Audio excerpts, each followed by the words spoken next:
मेरी आप बीती जिसे सुनकर आपको बहुत मजा आने वाला है। मेरी शादी वाले दिन मेरा नौजवान देवर बहुत खुश था। मैंने हमेशा उसे अपना छोटा भाई समझा था और वो भी मुझे भाभी माँ कहकर पुकारता था। मेरे पति की मृत्यु के कुछ दिन बाद मुझे अकेले सोने में डर लगता था, इसलिए मैं अपने देवर को अपने साथ बिस्तर पर सुलाने लगी। सर्दियों की रातें थी और एक ही बिस्तर में अपने देवर के साथ सोना मुझे बहुत अजीब सा लगता था। मेरा देवर शायद मुझे बहुत पसंद करता था, लेकिन मैं उससे उम्र में भी काफी बड़ी थी। लेकिन मेरा देवर बिल्कुल जवान लड़के जैसा लगता था। मेरे पति की मृत्यु के बाद मैंने बहुत मुश्किल से गुजारा किया था, लेकिन मैं कब तक इस तरह जीविका चलाती। उस रात मैंने सोचा कि एक बार अपने देवर को आजमा के देखती हूँ। आधी रात को मैंने उसे हिलाकर देखा। वो गहरी नींद में था, लेकिन जैसे ही मैंने उसे छुआ मेरी आंखें हैरत से फटी की फटी रह गईं। मेरे पति की मृत्यु को अभी 2 दिन ही हुए थे। मेरे घर में मेरे सास ससुर और नंदी भी नहीं थी। मेरे पति का इस दुनिया में अपने छोटे भाई के अलावा और कोई नहीं था। रोहन की उम्र भी ठीक थी, वो मुझसे छोटा था। मैंने उसे कभी छोटे भाई से ज्यादा कुछ नहीं समझा। जब मेरी शादी हुई थी तब वो मेरी शादी के दिन बहुत खुश था। वो कहता था कि उसे नई माँ मिल गई है, लेकिन मेरी माँ मुझे हमेशा समझाती थी, बेटी तुम्हारा देवर तुम्हारा बेटा नहीं है, इससे दूरी बनाए रखना। थोड़े समय बाद वो बड़ा हो जाएगा, फिर तुम्हें उससे पर्दा करना होगा। इसलिए अभी से उसे आदत डालो कि वो तुम्हारे कमरे में बिना अनुमति ना आए। मैंने कई बार देखा है कि तुम्हारा देवर बिना वजह तुम्हारे कमरे में आता जाता है। बेटी, तुम्हें ऐसा नहीं करना चाहिए। तुम एक शादीशुदा लड़की हो। तुम्हें अपने पति और घर वालों की भी परवाह करनी चाहिए। मैं अपनी माँ की बात सुनती तो मुझे लगता कि वो रोहन के बारे में गलत सोचती हैं, इसलिए मैं उनकी बातों पर नाराज हो जाती थी। लेकिन जब मैं बेसहारा हो गई, मेरे पति इस दुनिया से चले गए, तो मेरी आंखों से आंसू बह रहे थे। मैं सोच भी नहीं सकती थी कि वो मुझे अपने भाई के साथ छोड़कर चले जाएंगे। मेरी जिंदगी मुश्किल में पड़ गई थी। रो रो कर मेरा बुरा हाल था। रात के 12 बजे गए थे। मेरा देवर रोहन अभी तक घर नहीं आया था। शायद वो अपने रिश्तेदारों के साथ व्यस्त था। मेरा दिल इस बात से संतुष्ट था कि अगर वो घर नहीं आता तो ये अच्छी बात है, क्योंकि अगर वो घर आ जाता तो मुझे असहज महसूस होता। मुझे बार बार अपनी माँ की बातें याद आ रही थीं। तभी इस बड़े घर के दरवाजे पर दस्तक हुई। मेरा दिल उछल कर गले में आ गया। मैंने सोचा पता नहीं कौन होगा, लेकिन बाहर से रोहन की आवाज आई, भाभी दरवाजा खोलो, मैं हूं। मैंने डरते डरते दरवाजा खोला। आज ये घर मुझे जंगल जैसा लग रहा था। रोहन मुझे एक छोटा सा भेड़िया लग रहा था। पता नहीं क्यों मैं उसके बारे में इतना बुरा सोचने लगी थी। भाभी आपने खाना खाया? उसने मासूमियत से पूछा। उसकी नजरें झुकी हुई थी और उसके हाथ में एक थैली थी। थैली में चावल थे जो होटल से लाए हुए लग रहे थे। उसने एक प्लेट में चावल डाले और मेरे सामने रख दिए। भाभी मुझे खाना बनाना नहीं आता, मैं आपके लिए बाहर से खाना लाया हूं, आप खा लीजिए वरना आप भूखी मर जाएंगे। मैं अपने भाई के बाद अपनी माँ को नहीं खोना चाहता। रोहन की आंखों में भी आंसू थे। वो मुझे माँ कह रहा था, लेकिन मेरी थी भाभी। आपको चिंता करने की जरूरत नहीं है, मैं आपका सहारा बनूंगा, आप इस घर से कभी मत। माँ की बातें मेरे दिमाग से नहीं निकल रही। जाना, वो बहुत भावुक बातें कर रहा था, लेकिन मेरे मन में कई आशंकाएं घूम रही थी। फिर उसने एक अजीब बात कही, भाभी आप इस कमरे में सो जाइए, दूसरा कमरा तो छत के पास है। मुझे लगता है कि आपको छत वाले कमरे में नहीं रहना चाहिए। अब तो सबको पता है कि हमारे घर में भाई की मृत्यु हो गई है। कोई भी बुरी नीयत से हमारे घर आ सकता है। मैं हैरान थी कि रोहन इतनी छोटी उम्र में ऐसी बातें क्यों कर रहा है। क्या किसी ने उसे कुछ कहा था? लेकिन उसकी बातें मुझे ठीक लगी। मैं उसके कमरे में चली गई। रोहन का कमरा दूसरी तरफ था। जबकि मैं और मेरे पति छत के पास वाले कमरे में रहते थे। मुझे बहुत अजीब लग रहा था। आज पहली बार मैं अपने कमरे के अलावा किसी और के कमरे में आई थी, लेकिन जो कुछ मैंने रोहन के कमरे में देखा उसने मेरी आंखें फटी की फटी रहने पर मजबूर कर दी। कमरे का दरवाज़ा बंद करते ही मेरी नज़र एक ऐसी चीज़ पर पड़ी जिसने मेरे होश उड़ा दिए। वैसे तो वो जवान लगता था, लेकिन मेरी माँ की बात सही थी। रोहन जो कुछ कह रहा था वो एक बड़ा और समझदार आदमी ही कह सकता था। उसके कमरे में मेरा जेवर देखकर मेरा दिल खटक उठा था। ये सब रोहन के हाथ कैसे लग गया? ये बहुत मैंने उसे तालों में छुपा कर रखा था। लेकिन अजीब बात थी, मैंने सोचा कि सुबह होते ही मैं उसे इस बारे में सवाल करूंगी, लेकिन उस वक्त मुझे बहुत नींद आ रही थी। मैंने और सोने की तैयारी करने लगी। पता नहीं क्यों मुझे बहुत नींद आ रही थी। हालांकि पिछले 2 दिनों से मुझे नींद नहीं आई थी। दरवाजे को अंदर से अच्छी तरह बंद कर लिया, लेकिन आज मुझे लग रहा था कि जैसे रोहन के लाए चावल खाने से मेरी आंखों पर नींद छा रही थी। मैंने सोचा कहीं चावल में कुछ तो नहीं मिला, लेकिन मुझे सोचने का मौका ही नहीं मिला। जब मेरी आंख खुली तो सुबह के 10 बजे थे। मैं हैरान थी कि मुझे आज इतनी नींद कैसे आ गई। पिछले 2 दिनों से मुझे बिल्कुल नींद नहीं आई थी, लेकिन आज चावल खाने के बाद मेरी आंखें ऐसी बंद हुई जैसे किसी को शराब पिला दी हो। मैं हैरान थी, ऐसा तो नहीं होना चाहिए था। मेरे मन में बार बार यही ख्याल आ रहा था कि कहीं रोहन के लाए चावल में कुछ मिलाकर तो नहीं दिया गया। लेकिन रोहन ऐसा क्यों करेगा? मैं आंखें मलते हुए बाहर आई तो देखा कि रोहन किचन में चाय बना रहा था। उसे देखकर मुझे बहुत बुरा लग रहा था। भाभी, आप सो गई थी, आपको अच्छी नींद आई ना? उसने मेरी तरफ देखकर कहा। मैंने फीके लहजे में कहा, हाँ, आज मुझे बहुत नींद आई। क्यों नहीं आएगी भाभी? मैंने आपके चावल में नींद की गोली मिलाई थी। मैंने अपने दोस्त को बताया था कि मेरी भाभी को नींद नहीं आती। उसने कहा कि खाने में नींद की गोली मिला दो, इससे वो आराम से सो जाएंगी। मैं हैरान हो गई कि रोहन इतनी नीच हरकत कैसे कर सकता है। रोहन, तुम ऐसा कैसे सोच सकते हो? तुम अपनी भाभी को बेहोश करना चाहते थे। नहीं भाभी, मैं तो चाहता था कि आपको अच्छी नींद आए। अब आप तरोताज़ा लग रही हैं। लीजिए, चाय पीजिए। उसने चाय मेरे सामने रख दी। मैं शक में पड़ गई। तुमने इसमें भी कुछ मिलाया तो नहीं? नहीं भाभी, मैंने तो आपके सुकून के लिए गोली मिलाई थी। आप कहें तो मैं ये चाय आपके सामने पी लेता हूँ। चलिए हम आधी आधी पी लेते हैं। उसने गिलास से चाय के घूंट लिए और मुझे दिखाया। मैं उस पर यकीन कर बैठी। मैंने कहा, ठीक है, मुझे माफ़ कर दो, मैं तुम्हारे बारे में शक करती हूँ। रोहन का चेहरा देखकर मुझे उसकी मासूमियत पर यकीन हो जाता था। उसके चेहरे पर वाकई बहुत मासूमियत थी। मैंने उस दिन उससे कुछ नहीं कहा।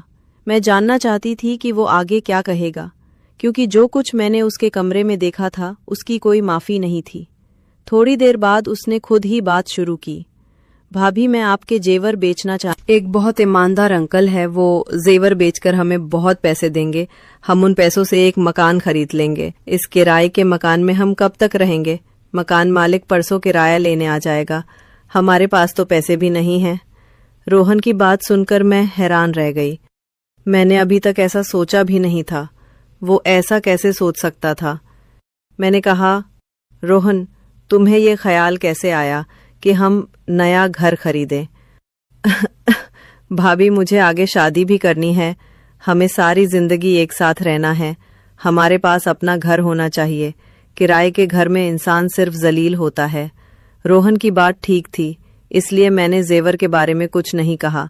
लेकिन मुझे डर था कि अगर जेवर बेचकर पैसे, और मेरा देवर नौजवान था, ऐसे में कोई भी हमें आसानी से धोखा दे सकता था। मैंने सोचा कि इस बारे में अपने मायके वालों से सलाह लूं। मैंने उनसे कहा कि मैं जेवर बेचकर घर खरीदना चाहती हूँ, लेकिन उन्होंने कहा, घर खरीदने की ज़रूरत नहीं है, तुम अब बेवा हो चुकी हो, तुम्हें हमारे घर आना होगा। मैं उनके घर नहीं जा सकती थी। मैं जानती थी कि मेरे भाई अपनी पत्नियों के गुलाम हैं। वे अपनी बेवा बहन को कभी सहारा नहीं देंगे।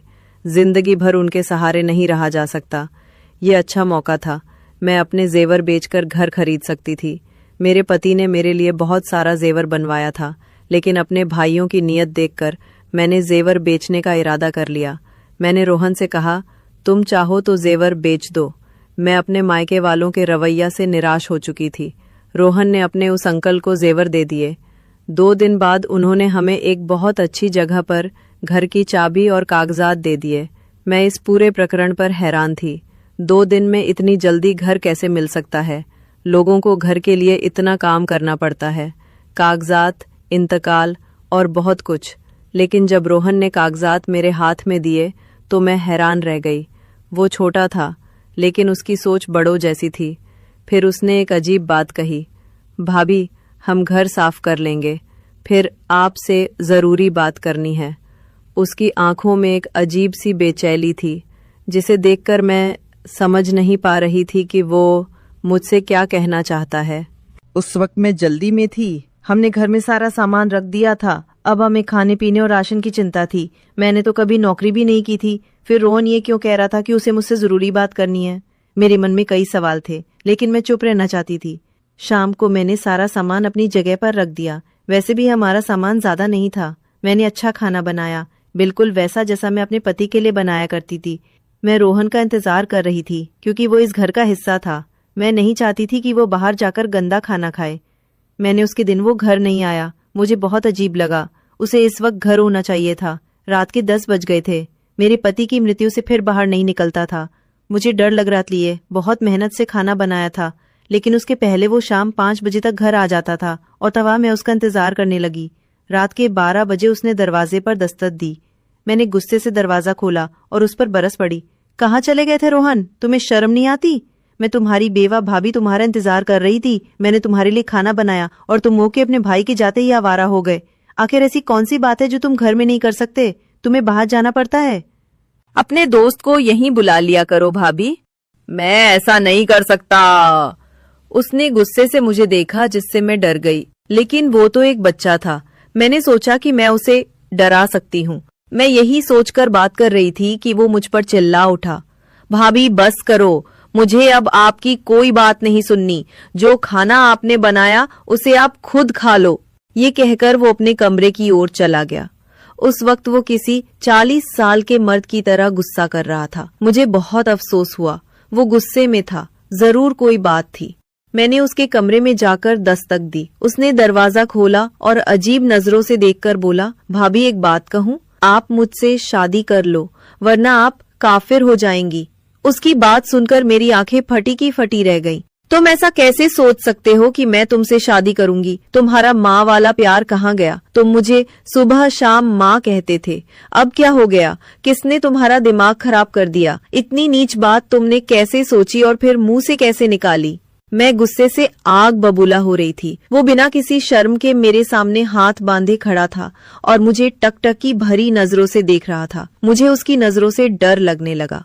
मैं बोलते बोलते चुप हो गई और अपने कमरे में आकर बैठ गई। मैंने कमरे का दरवाजा अच्छी तरह बंद कर लिया। मेरा दिल जोर जोर से धड़क रहा था। मैं सोच भी नहीं सकती थी कि रोहन ऐसा निकलेगा। मैंने उसे हमेशा अपने बच्चे की तरह समझा था। मेरी कोई संतान नहीं थी, लेकिन मेरे पति ने कहा था कि रोहन को अपनी संतान की तरह पालना। रोहन की बातों से मुझे बहुत तकलीफ हुई। मैंने सोच लिया कि आज के बाद मैं उससे कोई बात नहीं करूंगी। ये घर मेरे नाम था। मैं अकेली भी रह सकती थी। अगर रोहन ने फिर ऐसी हरकत की तो मैं उसे घर से निकाल दूंगी। ये घर मेरे पति के पैसों का था और मेरे नाम पर था। रोहन को इसमें रहने का कोई हक नहीं था, अगर वो अपनी भाभी को इज्जत नहीं दे सकता। मेरी खामोशी अब गुस्से में बदल गई थी। सुबह मैंने रोहन के कमरे का दरवाजा जोर जोर से पीटना शुरू किया। फिर मुझे एहसास हुआ कि उसका कमरा अंदर से बंद नहीं। रोहन कहाँ गया? मेरा दिल गुस्से से पागल हो रहा था। मैंने बाहर के दरवाजे की ओर देखा तो वो बाहर से बंद था। इसका मतलब रोहन मुझे घर में कैद करके चला गया था। मुझे उससे नफरत होने लगी। इतनी छोटी उम्र में ऐसी हरकतें। मैंने दरवाजा खोला तो कमरा खाली था। मैंने अपने मायके जाने का फैसला कर लिया, लेकिन फिर याद आया कि मैं इद्दत में हूँ। बार बार घर से निकलना ठीक नहीं। मैं बेबस होकर बैठ गई। मेरे पति की मृत्यु को 1 महीना हो चुका था। इस 1 महीने में रोहन कितना बदल गया था। मैं सोच रही थी कि अगर भगवान ने मुझे संतान दी होती तो मैं रोहन के सहारे ना होती। मैं अपनी संतान के सहारे जी लेती। लेकिन अब मैं उसे क्या कहूँ? मेरा तो उससे कोई रिश्ता भी नहीं था। जिस शख्स की वजह से रिश्ता था वो इस दुनिया से चला गया। मैंने सोच लिया कि रोहन आएगा तो मैं उससे साफ साफ कहूंगी कि वो इस घर में नहीं रह सकता। शाम को अभी रात शुरू भी नहीं हुई थी कि मेरे घर के दरवाजे पर जोर जोर से दस्तक होने लगी। मैंने सोचा कि शायद रोहन होगा, लेकिन जब मैंने दरवाजा खोला तो सामने 3-4 आदमी खड़े थे। वे गुस्से में लग रहे थे। उनके चेहरों पर दाढ़ियां थी जैसे वे धर्म के ठेकेदार हों। उन्होंने कहा, बेबी, तुम यहां अकेले रहती हो? मैंने कहा, हाँ, मैं अकेली रहती हूं। वे बोले, झूठ बोल रही हो, तुम्हारा देवर भी तुम्हारे साथ रहता है, वो अब भी घर में ही होगा। ये लोग इस मोहल्ले को गंदा कर रहे हैं, इन्हें यहां से बेघर कर देना चाहिए। मैंने कहा, भाई साहब, हमने क्या किया? अरे, तुमने क्या किया, ये तुम हमसे पूछ रही हो? तुम अपने नौजवान देवर के साथ अकेले रहती हो, तुम्हें पता है कि तुम्हारा पति मर गया है, तुम बेवा हो, अपने माँ बाप के घर जाओ, यहां शराफत से रहो। हमारे यहां भी बहनें बेटियां रहती हैं, ऐसे लोगों को हम बर्दाश्त नहीं करेंगे। मुझे उन पर बहुत गुस्सा आया, लेकिन मैं उनसे उलझना नहीं चाहती थी। मैंने उनके मुंह पर दरवाजा बंद कर दिया। मेरी आंखों से आंसू बहने लगे। ये सब रोहन का किया धरा था। मैंने अपना सामान बांधना शुरू कर दिया। यहां रहना मेरे लिए मुश्किल हो गया था। मैं जानती थी कि रोहन ने ही मेरे बारे में ऐसी बातें फैलाई होंगी कि मैं बहुत गुनाहगार औरत हूं। सच कहते हैं, ये दुनिया अकेली औरत को खा जाती है। भगवान सबकी इज्जत की हिफाजत करे। तो दोस्तों, अगर आपको यह कहानी पसंद आई तो इसे लाइक करें और नर चैनल को सब्सक्राइब करें। बेल आइकन पर क्लिक करें और इसे ऑन एल पर सेट करें ताकि आपको नई कहानियों की सूचना तुरंत मिले। धन्यवाद।